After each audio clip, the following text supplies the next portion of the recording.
All right, we're getting to the fun part. So part 5, we're gonna actually launch some ads together. I'm gonna jump into the Meta Ads Manager and build out a campaign from scratch. And I'm gonna talk through where to find everything in Meta Ads, how to kind of set it up so that you can actually see what's working and what's not, how to kind of manipulate the Meta Ads Manager to show you what you're looking for. So that'll be the first piece. And then the second piece will be we'll actually build a campaign from scratch. So let's jump into Meta Ads and kind of just take a peek at what everything is. So you might see something like this and get a little bit overwhelmed. What I'm going to do is actually just filter by stuff that had delivery. So it's going to just filter it down to one campaign so it doesn't look so overwhelming here at the beginning. But I want to talk through just a few places to look when you're inside of Meta Ads Manager. So the way that it's laid out, we basically have 3 levels, okay? We have the campaign level, which is going to house all of your individual marketing campaigns. So in this case, we have one campaign showing, which is this. The name of this campaign is right here. And then I have different sort of columns that go along with this campaign's performance. So you can start to see all of these columns. Now, these columns that go along with this campaign's performance, they are set because I selected them from here. So I'm gonna actually go through what columns to select here in a second, because they're gonna give you some default stuff, like some popular columns, and they're not gonna really tell you everything you need to know. So you really wanna create a very custom column setup based on the funnel that we created together. So that is going to be primarily how you manipulate the data and see what's working and what's not working within the Meta Ads Manager. That being said, all of this data is populated based on the date range that you have selected. So if you just look right up here on the top right, you can see that I'm selecting today's date. If I go in here and I go to last 7 days, for example, it's actually going to add another in here because I'm I'm filtering the campaigns by stuff that delivered in the last 7 days. But I'm going to go last 7 days, and now you can see that this data has updated. I've spent $67 on this campaign in the last 7 days, whereas today I've only spent $5.33, right? So based on the date range that I'm selecting, all of this data actually changes based on that date range. Now I can see I've actually gotten 2 appointments in the last 7 days from this campaign, two appointments, and I paid $33.95 for each appointment from this campaign. And so that's based on this manipulation of the date range up here. Now, the other thing that we kind of need to walk through on this part is the column setup. So this column setup is going to stay with you in the Ads Manager, and it's really what you're going to kind of use to read what's working and what's not. So I'm going to take a quick second here while we're in the campaign view to show you which columns you really should have set as your preset. So what you're going to do is open up these three lines right here, and you're going to go down and actually click on Customize Columns. So once you click Customize Columns, it's going to bring you to this big pane here of all of the different columns. You can see I can scroll all the way through here, and it's showing me all of the columns, right? I can also search up here, and I can type in something like CTR, and I can see all of those filtered down as well. I would highly recommend that as I go through this section, you pause it and you go back and actually update your columns in real time, because that's the easiest way to do this. There's no way for me to send you a preset or anything like that. You have to actually go in and update your column. First things first, I'm actually going to delete all of my columns over here. So these are the ones that I have selected, and it's going to leave me with just one, which is campaign. And that one is by default what is going to be a default column. Now, I've done this a bajillion times, so I'm going to run through these and I'm going to just type them out up here, because based on what funnel you guys are running, these are going to be the ones that you're going to want to use. So I'm going to just search them and add them to the right. So the very first thing that we want is going to be delivery. This tells us, is the ad on, or is it off, or is it learning, or is it in review? Right? Is it running? So that's delivery. Next, what we want to do is budget. How much are we spending per day? What's the budget? And then the next one is amount spent. So these 3 are kind of tell us, okay, are we spending? Are we not? Is it on? Is it off? What's the budget? Those are the big 3. From there, what we want to do is actually do reach. Sorry, I'm going to start with reach. So we talked about reach already, and frequency. And then with reach and frequency, we're going to do impressions as well. So impressions is how many times did your ad get seen in total. Reach is how many unique people saw your ad. Frequency is the number of times those people saw your ad. So to get impressions, you just multiply reach by frequency. But I like to have all 3, because when we go into the PPC sheet, we're going to update impressions into there. Next, what we want is unique. I just type in the word unique, and then I can start filtering down here. So we want unique link clicks. how many times did people click your link individually. So it's not going to count people that if one guy clicked your link 10 times, it's not counting 10, it's counting 1. We want unique CTR, and then we want cost per unique link click. There you go. So here are the first ones that we need. From here, what we want is CPM. So that's our cost per 1,000 impressions. We're going to put that right there. And then after that, we're going to get into our fun stuff, which for us is going to be completed registration. We already talked about that you might have lead here. So if it's lead, add lead instead. But for the ones that were following the tutorial, it's going to be completed registration. I'm going to click on the total button, and then I'm going to click on the cost button. And this is next to registrations completed. You're going to notice down here that it's going to add a little checkbox that says what website registrations completed. I'm going to uncheck that because it's just noisy. It's going to count it twice in there. And I only want to see it once. We're gonna have to do that for each of these events that we add. The next one is content views in this funnel. So I'm gonna do total and cost. You might be asking, why don't we use unique? For whatever reason, Facebook doesn't count unique properly for these events. So I just do total instead. I'm gonna uncheck those boxes down here now. And then I'm gonna do schedules. So it's gonna be called appointments scheduled. I'm gonna do total and cost. I'm gonna unselect that box. And then very, very important, unless you want to do this every single time you log in, you need to go down here on the bottom left and check this tiny little box that says save as preset. And then you can update the name, push apply, and there you go. Now we have that selected. That is our preset. And I can see all of the things that I just selected in order that I selected them all within this funnel. So super nice. That is how we're going to make sure that the column view reflects the stuff that we actually want to see, and it also reflects the stuff that is seen in the PPC sheet. Okay, so we've talked a little bit about the campaign level, but inside of the campaign level, there are two more layers that are super important to understand. So you see campaigns, and then inside of each campaign, if you click on the link of the campaign, it will actually take you to the ad set level. So I'll do that again. You can see I'm at the campaign level. If I select it here and click here, it takes me to its ad set level, or I can just click the link right here, it takes me to the ad set level. Inside the ad set level, I have multiple ad sets within my one campaign, okay? So I have, in this campaign, 3 ad sets, right? And you can see that all 3 ad sets are actually broken up by different audiences. And I did that personally because that's the way that I run my ads, is I actually break up the audiences within the ad set level of the campaign. It's a very common way to run ads. So inside of the campaign level are ad sets, and then inside of the ad set level, I can actually click on just one of these ad sets and I can see all of the ads for my ad set. So you might see here that I have 1 selected and 1 selected. That means I have 1 campaign selected and then 1 ad set selected inside of that 1 campaign. And the 1 selected ad set is this one right here. So I clicked on it and that's only showing me the ads for that ad set. If I select all 3 of them and I go to the ad level, now I have 30 ads, right? You might notice that there's some duplicates in here. I have Tim's testimonial, and then I have Tim's testimonial again, and then I have Tim's testimonial again. That's because I actually have Tim's testimonial in all 3 ad sets, and I'm selecting all 3 right now.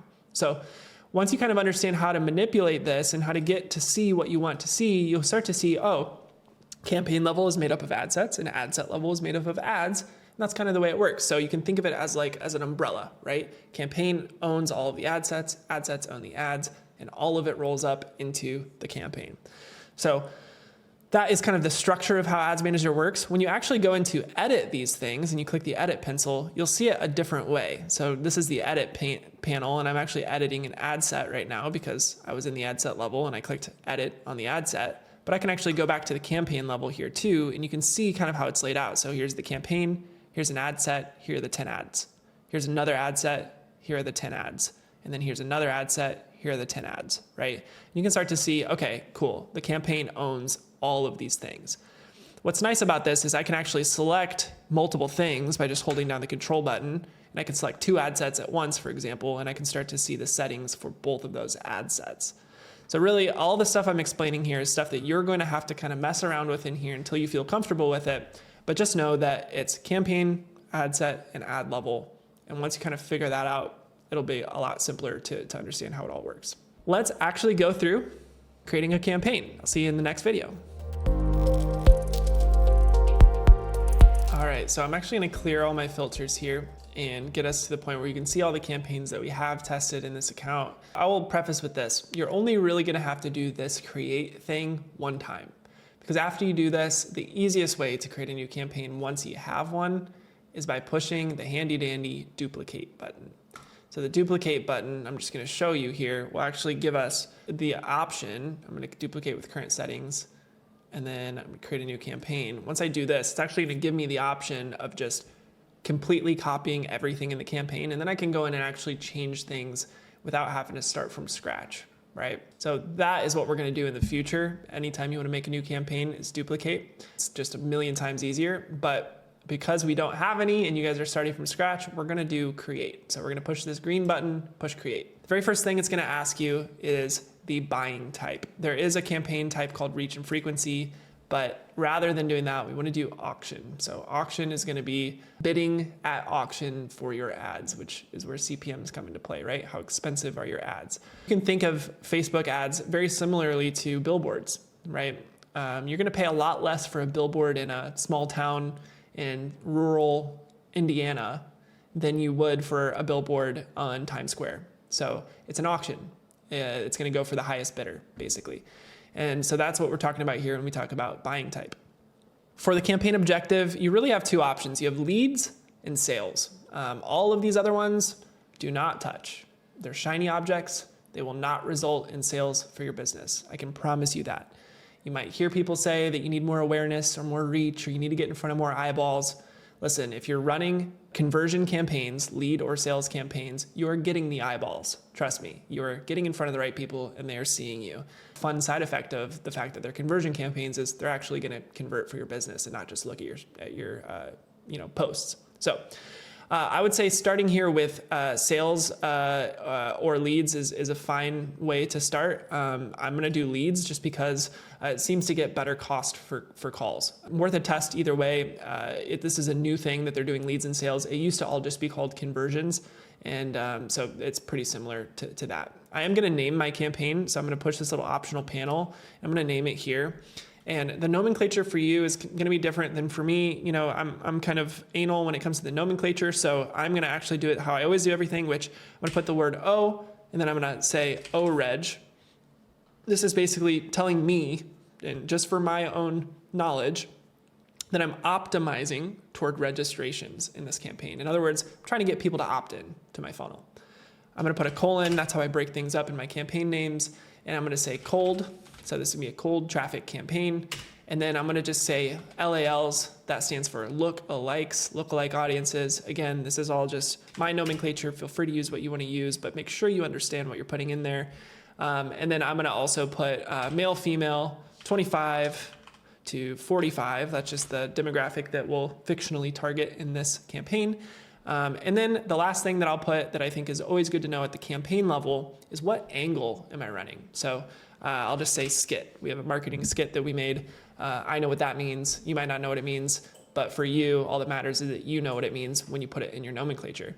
And then I can actually go ahead and name my ad set and my ad here as well. And so at the ad set level, I'm going to really just type out a lot of the same stuff. I'm going to say O-reg, I'm going to say cold, I'm going to say lookalike, except for in this case, in my ad set level, it's going to be a specific lookalike because I'm actually going to break out the audiences and do one audience per ad set when we go to that next step. So for this one, I'm going to do 1% of purchaser, or actually I'm going to do 1% of schedules since we just created that one together. I will do male, female, 25 to 45. And actually I'm going to move this around. I'm going to put this part before this part since the schedules part is the part that I'm going to change. And then at the ad level, I'll just call it skit. We can change that later, but I know that it's going to be a skit for the ad angle. So that's what I'm going to put there. And I will push continue.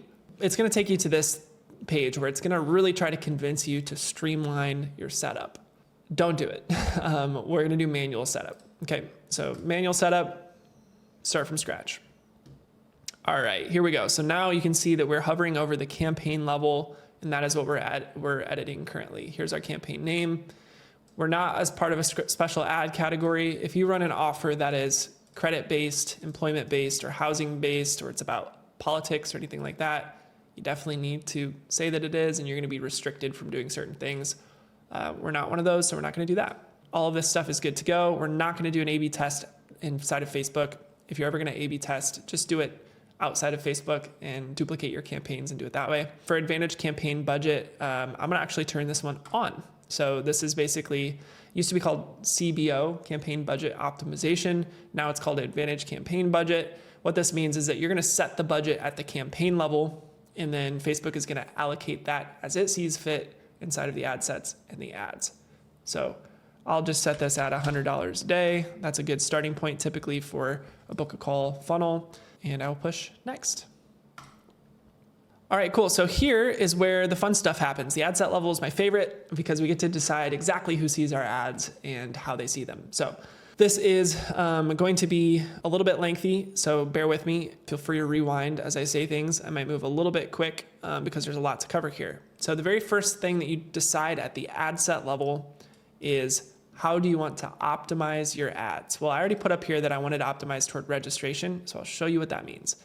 If you pick website here, which is what you should pick if you installed the Pixel, then you're going to come down to performance goal. We're going to say maximize the number of conversions, and I'm going to choose my pixel here.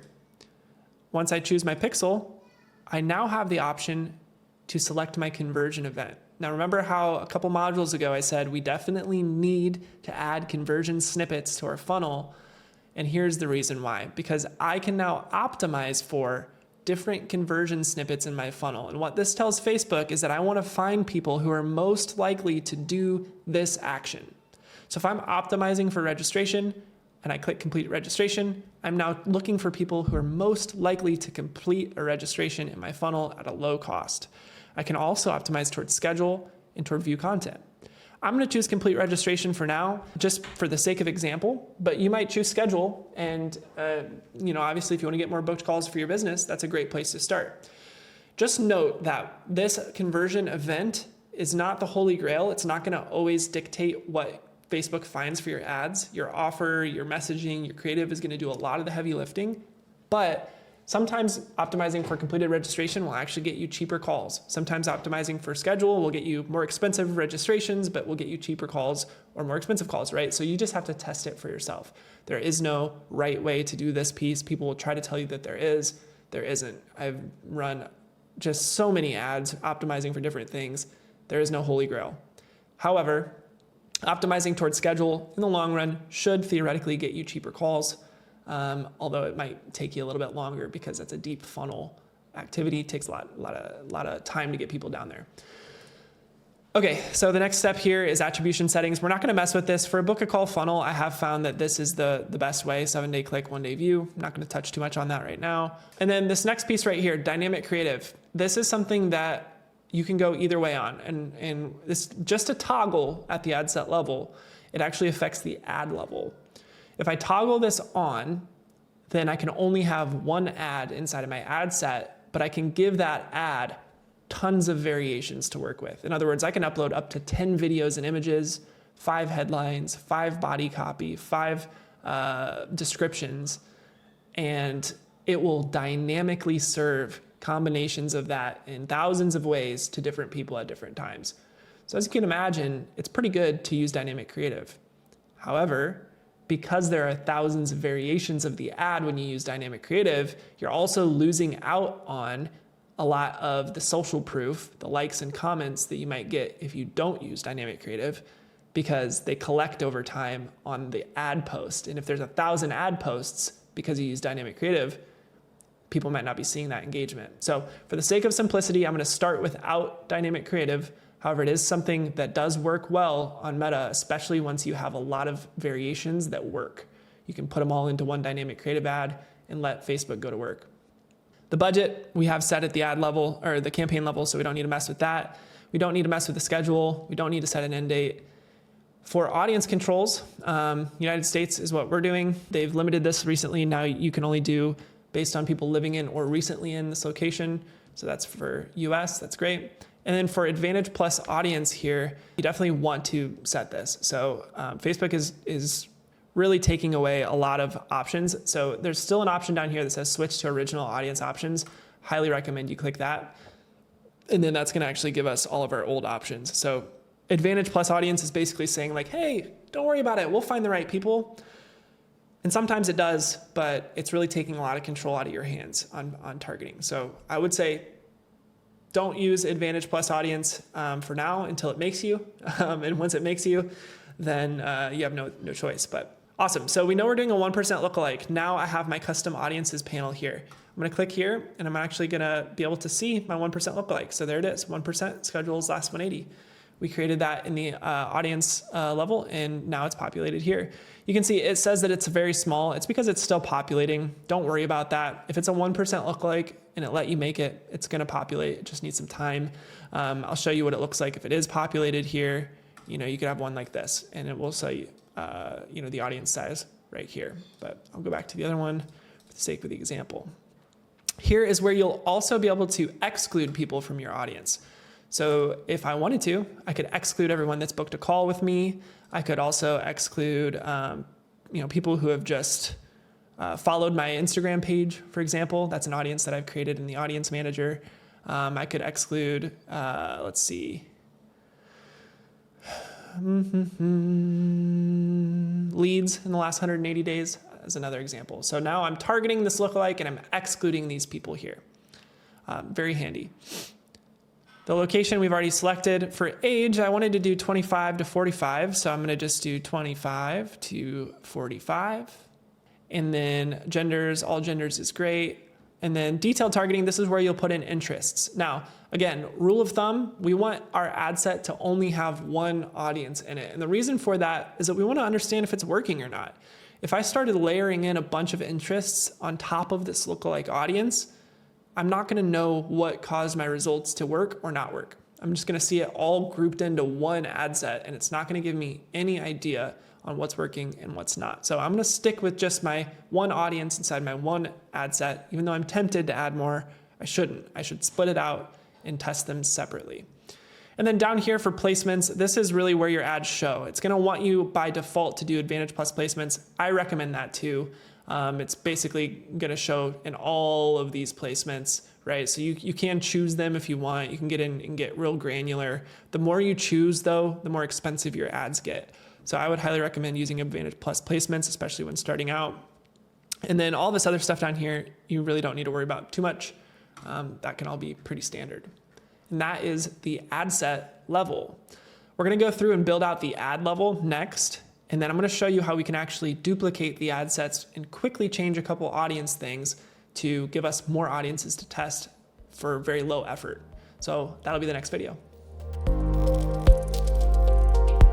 All right, so we'll keep it rolling. We're going to go into the ad level here. So you can either click right here, or you can click next at the bottom right, move my face here, next at the bottom right, or you can click up here, which is going to be like one ad. You can get into the ad that way too. So several ways to move around in here. I'm going to just click next at the bottom right, and it's going to take me here. I'm going to move my face over to the other side here so that we can see what we're working with.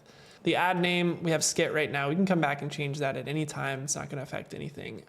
Here is where you're going to actually run your ad from. So the AdClass page is where we're running from, and then I have the AdClass Instagram page. This is going to be your page and your Instagram account, of course.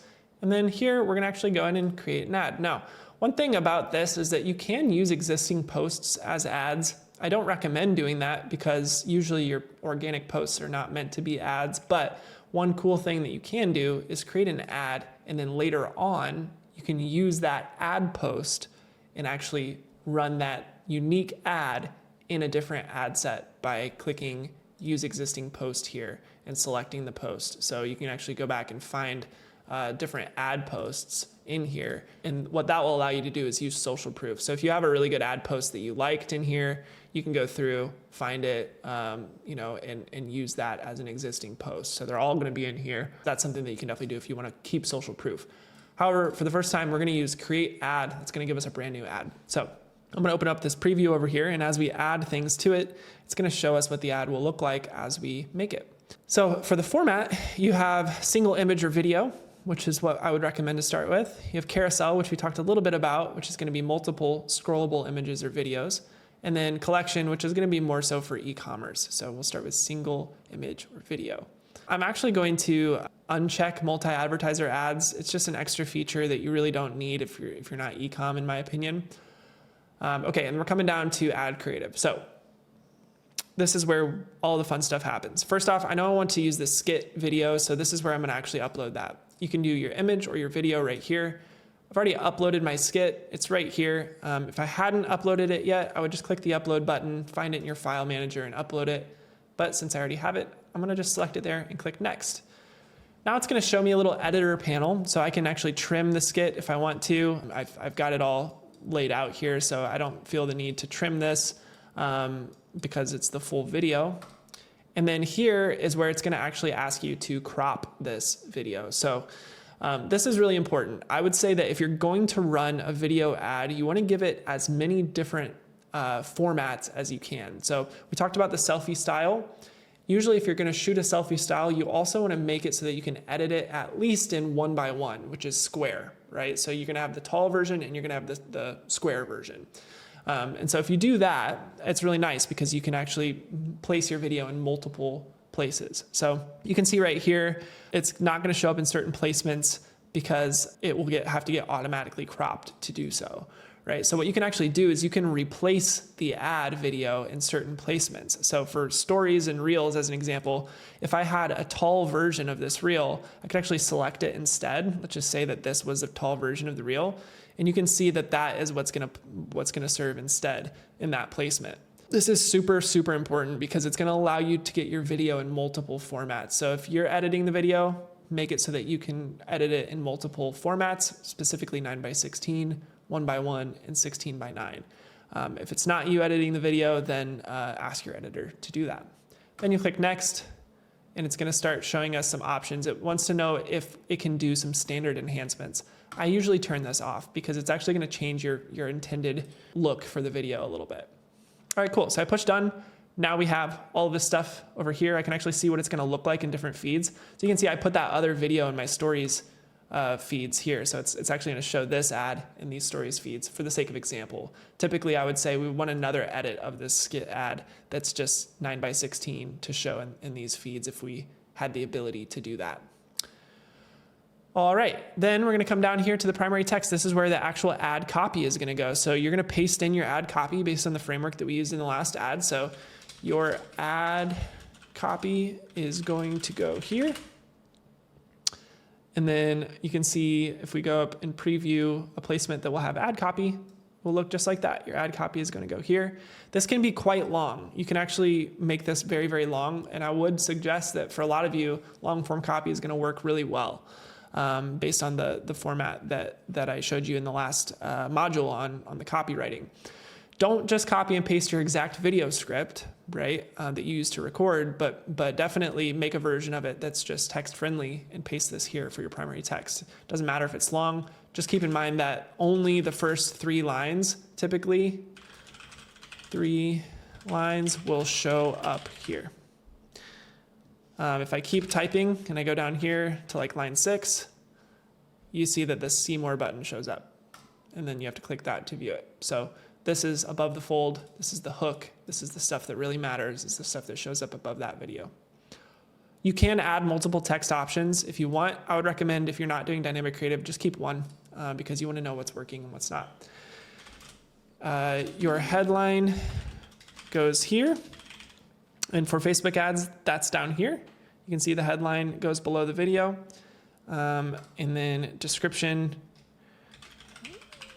goes here. This is gonna be like a little sub headline underneath the headline that will show in some placements and not in others. That is basically it in terms of the actual pieces that you can modify here. The call to action is gonna be the button. So for most of you, Learn More is gonna be a great way to do the call to action here.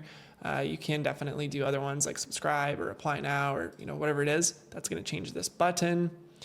And then down here is where the actual URL will go. So this is really important. So the URL is actually going to be where you're sending traffic when they click the link. So I think for us, I want this to be vid.adclass.com.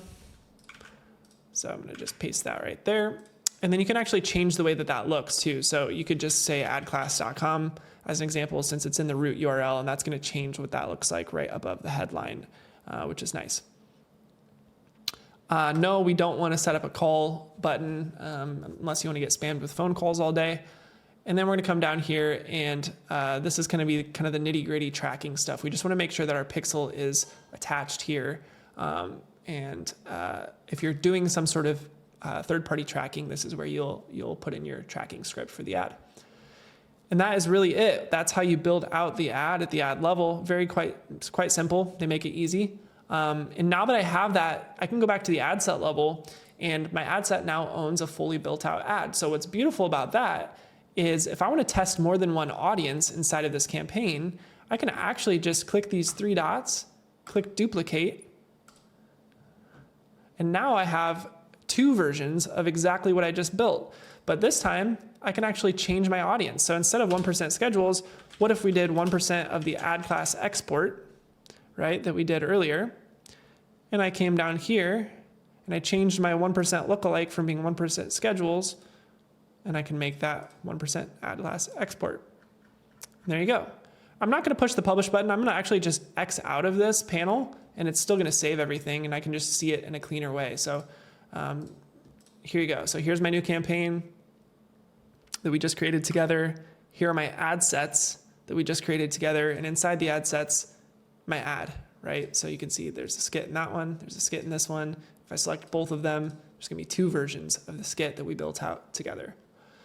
And that's it. All I would have to do now is push review and publish, click the publish button, and I'm going live with this ad. I'll go ahead and do it for the sake of example. It's going to load up here. And that's it. We have pushed our ad live. It says no ads. It'll say that for a while it's processing, because if you go into the ad level, it just takes a minute for it to process the ad, but it will show up, I promise. It just might take a second. And that is really it as far as creating a new campaign goes. So I can actually filter down up here by the name. So that was an OReg campaign. And you can start to see the campaign right here, OReg cold LALs. I'm gonna turn that off for now with the on off button, because I don't wanna actually run that one. But there you go, you can see it's processing and it is getting ready to serve.